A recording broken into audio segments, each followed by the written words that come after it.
I have an interest in helping construction men and women who've been injured on a job site. Those cases are very interesting to me as a lawyer because there's overlapping duties and multiple contractors on site, and there's a lot of different areas that need to be explored.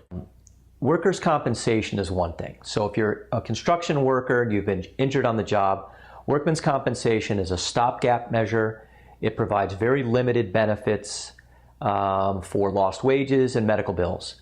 But if you're out of work for a long time, you're not going to survive on workman's comp. If you're in pain and you've suffered an injury which is going to impact your ability to go back to the same type of career, workers' comp really isn't going to help you much at all. Workers' comp pays zero for pain and suffering, for mental anguish. Workers' comp pays almost nothing for disfigurement, for scarring, unless it happens to be on your hands, face, or neck.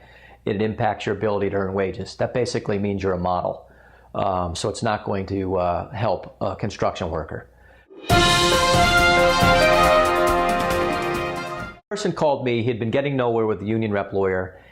So I met with him and took on the case, hired a number of different experts. I think we hired an engineer, an economist, a construction site safety manager, and litigated against, I think, 4 or 5 different large companies, million-dollar construction companies, and ultimately settled this guy's case for $1 million. And we structured a lot of it so he's got guaranteed income for the rest of his life. And he would have wound up short about $800,000 or $900,000. Ultimately, it worked out, and I told him it would.